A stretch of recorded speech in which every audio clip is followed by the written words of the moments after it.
les gens commencent et finissent leur journée en faisant des recherches sur Internet.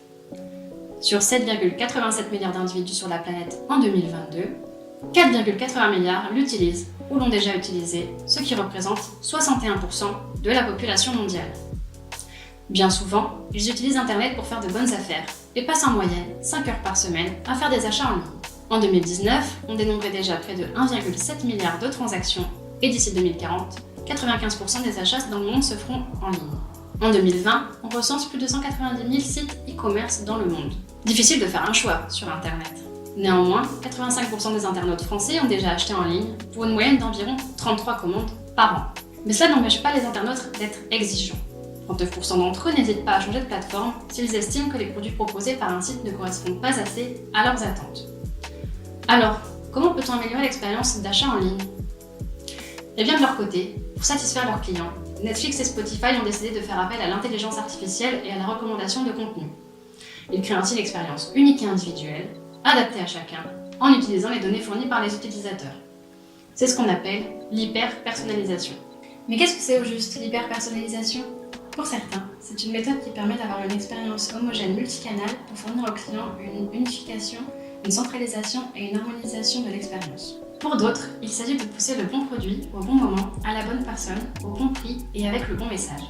Et pour Pubosphère Media Institute, l'hyper-personnalisation se définit par une forme poussée de la personnalisation du contenu des offres, mais également de l'expérience client qui se doit être unique à l'échelle individuelle afin de proposer une solution sur mesure et en temps réel. Adaptée au contexte et aux attentes du client, l'hyper-personnalisation s'appuie sur l'exploitation d'une multitude de données. Par la création d'expériences sur mesure, l'hyper-personnalisation permet d'entretenir la fidélisation client et de créer une relation de confiance. Seulement, si les données fournies par les utilisateurs sont utilisées honnêtement et correctement. Deux types de données sont souvent utilisés dans le cadre de l'hyper-personnalisation.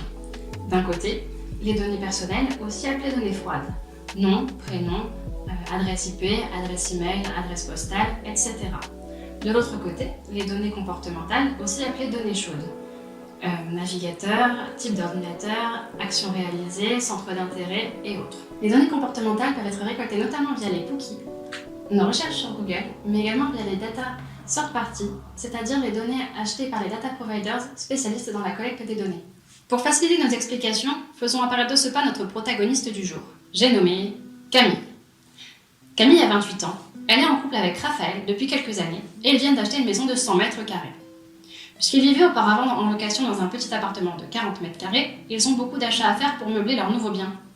Camille aimerait beaucoup trouver une nouvelle table basse qui se marie avec son canapé actuel et que Raphaël et elle souhaitent garder. Nous allons donc suivre le cheminement de Camille à travers les différentes étapes de l'hyper-personnalisation et découvrir ensemble si elle parviendra à remplir son objectif. Si l'hyper-personnalisation est souvent l'affaire du marketing, les Chief Marketing Officers, CMO, sont souvent dans des positions complexes. Puisque les données sont souvent gérées par la Direction des systèmes d'information, DSI, et qu'il manque souvent de moyens techniques, humains et financiers pour le traitement des données.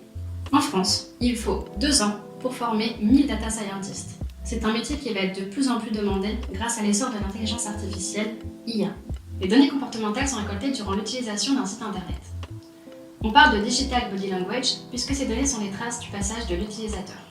Maison d'ailleurs a demandé à Camille d'utiliser ses cookies et Camille a accepté. En faisant ça, elle donne accès à l'enseigne au trajet effectué par sa souris, au nombre de clics réalisés, ainsi qu'aux pages qu'elle a visitées. C'est ce qui permet à Maison d'ailleurs d'envoyer des publicités à Camille lors de ses prochaines navigations sur Internet. Les données utilisateurs sont directement liées à l'hyper-personnalisation.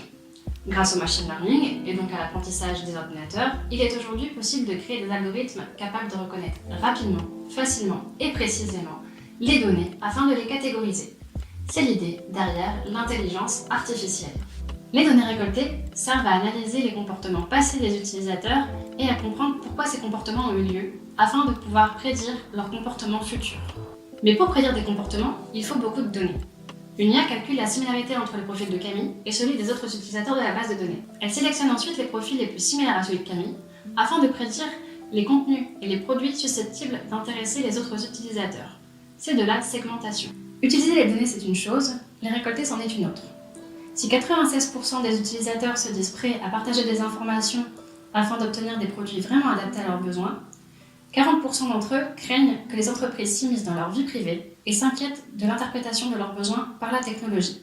Avec le Règlement général de la protection des données, RGPD, l'utilisateur a le choix d'accepter de permettre l'accès à ses données personnelles et comportementales.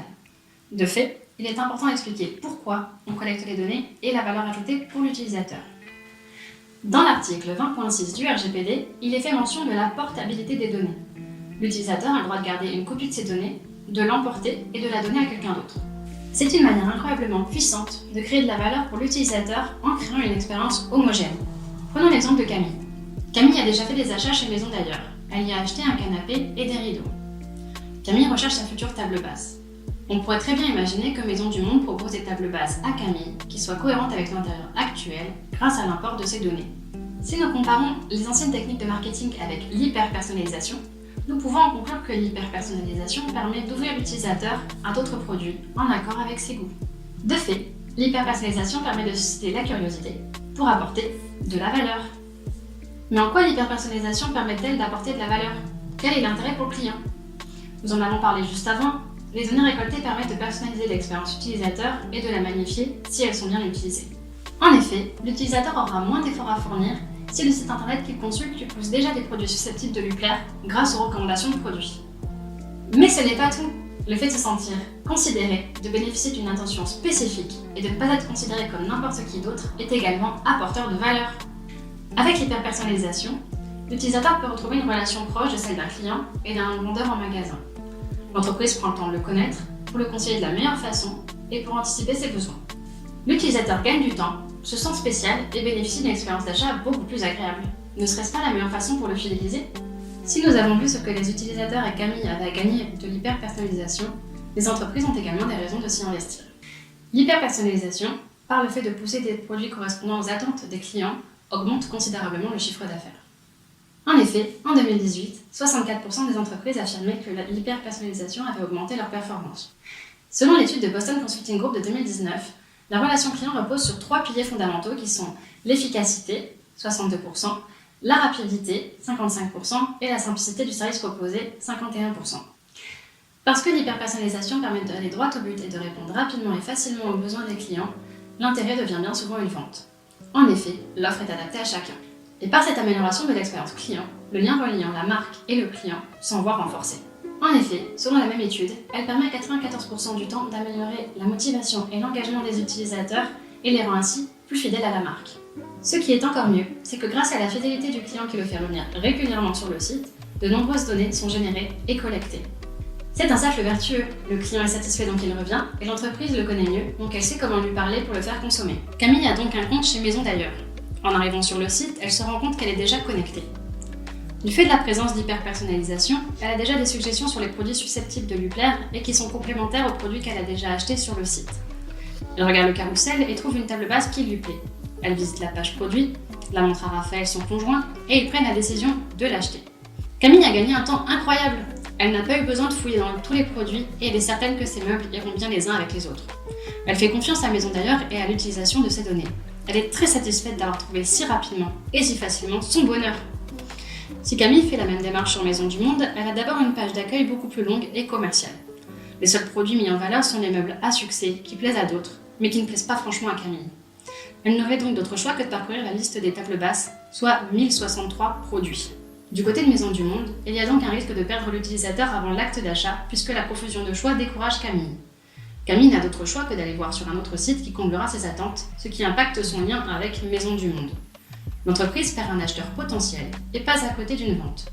L'hyperpersonnalisation ne l'aurait pas garantie, mais aurait augmenté les probabilités d'y arriver en satisfaisant les besoins de Camille. Pour autant, il est primordial pour les entreprises d'être transparentes sur l'utilisation des données des utilisateurs pour éviter de briser la confiance établie. Depuis les nouvelles normes RGPD, les entreprises se doivent d'expliquer la manière dont elles utilisent les données de leurs utilisateurs et la durée pendant laquelle elles les utiliseront, et ce pour favoriser l'acceptation. Le RGPD permet d'aller vers plus de transparence et une certaine éthique pour les consommateurs. Mais qu'en est-il de la question des données et des data centers pour la question écologique? De nombreuses solutions existent pour avoir une consommation plus responsable, et notamment autour de l'éco-conception. Utiliser un hébergement à faible impact et responsable, et de manière générale, avoir des partenaires qui font attention à leurs pratiques. Les designers doivent opter pour des graphismes simples, sobres et légers, mais également créer des parcours courts et fluides, en supprimant les fonctionnalités inutiles. De fait, l'optimisation des images et la limitation des vidéos est aussi essentielle.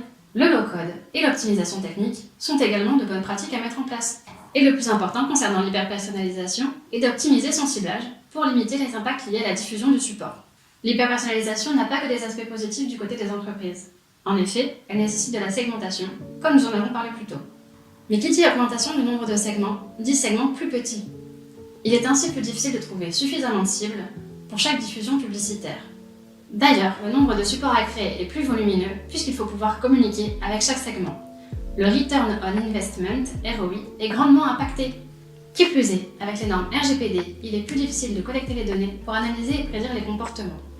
Il existe d'autres solutions, comme Dotaki par exemple, qui sont coûteuses et auxquelles il faut ajouter le salaire de toutes les personnes missionnées autour de la compréhension et de l'exploitation de ces données. Pour autant, les entreprises ne sont pas les seules à être concernées par de possibles impacts négatifs. Et oui, les utilisateurs ont également quelques craintes, et à raison. Nous parlons du RGPD. Les utilisateurs se sentent parfois harcelés, voire espionnés, du fait de l'utilisation de leurs cookies. Les publicités personnalisées sont d'ailleurs vues d'un mauvais œil et sont jugées effrayantes. Outre les données, l'hyper-personnalisation a un côté extrêmement cloisonnant. L'algorithme décide pour chaque chanson, chaque produit, chaque annonce, s'il est pertinent ou non pour l'utilisateur en fonction de son segment. Seules les annonces jugées pertinentes sont retournées à l'utilisateur, ce qui enferme encore davantage dans ses préférences. Dans l'analyse de Boston Consulting Group de 2019 sur la personnalisation de la relation client, les utilisateurs témoignent. L'un d'entre eux, Elfie, nous dit « J'aimerais bien aussi parfois découvrir des choses que je ne connais pas. » Quant à Mylène, elle nous confie que « Parfois l'idée me traverse de me désinscrire de toutes les marques afin d'avoir l'esprit plus tranquille lorsque j'ouvre ma boîte mail.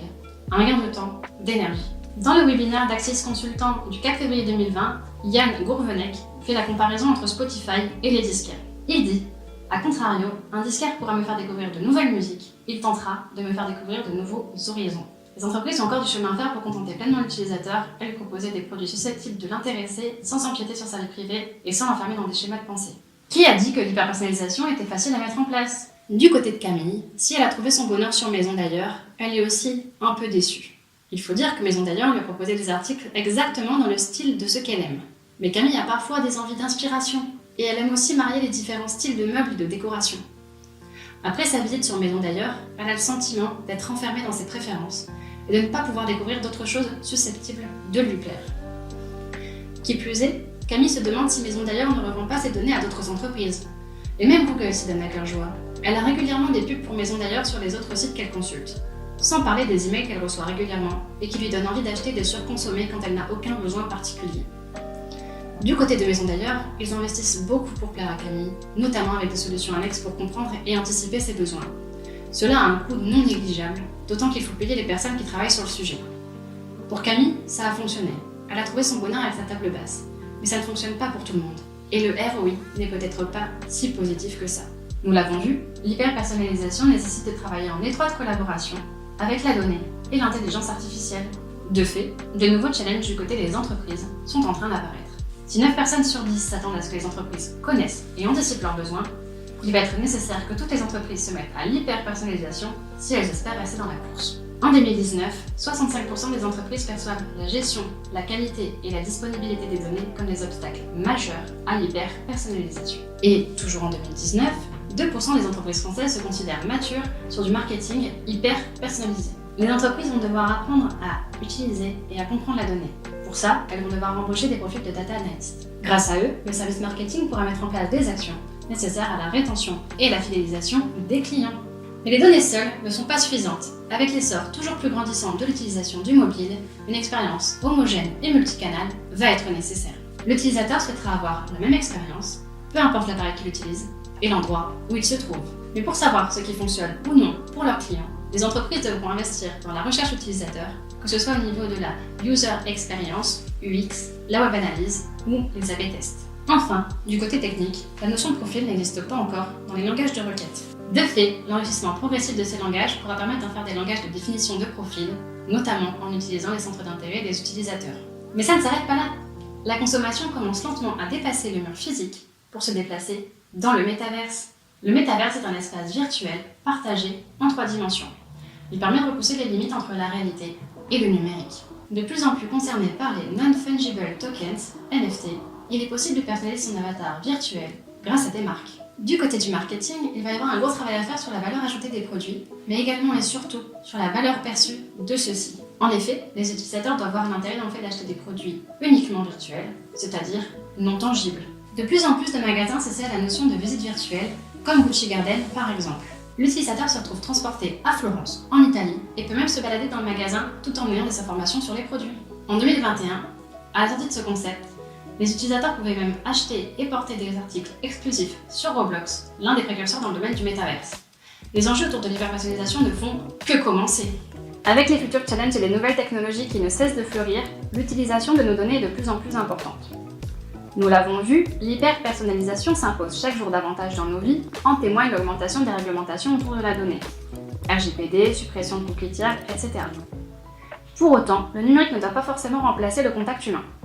Il est parfois nécessaire d'établir une relation plus physique avec l'utilisateur pour obtenir des données à réutiliser, comme avec les personnes âgées ou les enfants par exemple, où l'utilisation du téléphone peut s'avérer nécessaire. De fait, posons-nous les bonnes questions. Comment vous sentiriez-vous si nous revenions au marketing d'avant, avec le même message adressé à tous ? Que serait notre avenir si l'hyper-personnalisation s'arrêtait demain ? D'un autre côté, ne vous sentiriez-vous pas plus libre ?